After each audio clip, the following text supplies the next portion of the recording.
Ce que j'aimerais vous dire en deuxième lieu, c'est que le ciel et l'enfer, le monde spirituel, ont une existence avérée à 100%. J'ai passé ces 30 dernières années à explorer l'au-delà. Même si de nombreux ouvrages restent encore à traduire en portugais, j'en ai publié plus de 600 déjà, en japonais, dont la plupart sont devenus des best-sellers. J'ai aussi donné plus d'1 millier et quelques centaines de conférences. Pour cette seule année, j'ai donné plus de 200 conférences. J'ai continué à développer les enseignements, désignant à de nombreuses personnes la voie du bonheur, la voie de la vérité. J'ai dit plutôt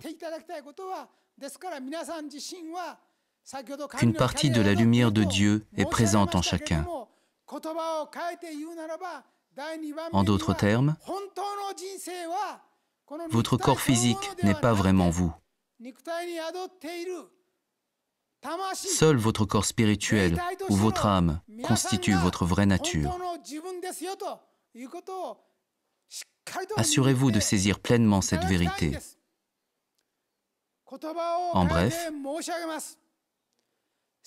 à votre décès, votre esprit, votre âme est la seule chose que vous puissiez emmener.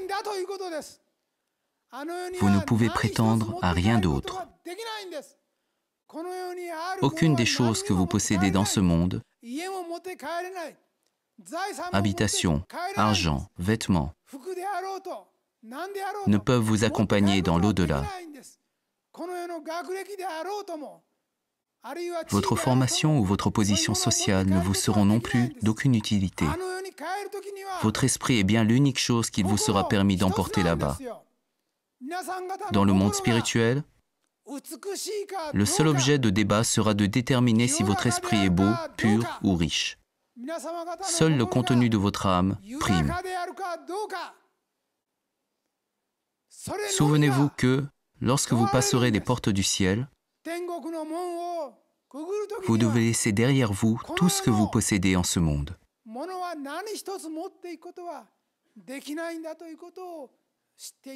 Puisque vous ne pouvez ramener dans l'autre monde autre chose que votre esprit, toutes les expériences que vous faites dans ce monde ne servent donc qu'à affiner celui-ci. Je vous invite tous à bien assimiler cette vérité.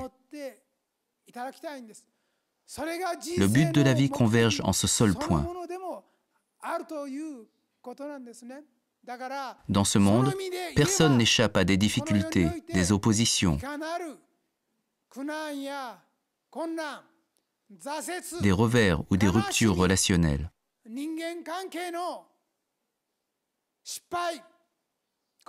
Souffrance et tristesse seront présentes dans la vie, mais l'important est plutôt de savoir comment vous arrivez à faire ressortir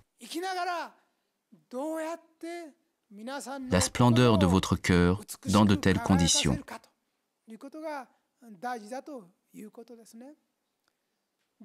En d'autres termes, pour certains, le sentiment d'avoir été agressé aboutit à une manière de vivre autodestructrice, alors que pour d'autres, ce sentiment se transforme en rancune, à partir de laquelle ils construisent une vie de vengeance envers les autres. Et moi, je dis que de telles façons de vivre sont totalement erronées. Ce monde est un endroit où on peut faire de superbes expériences. À travers elles, l'idée maîtresse est de s'enrichir l'esprit et de se constituer un cœur rond et pur.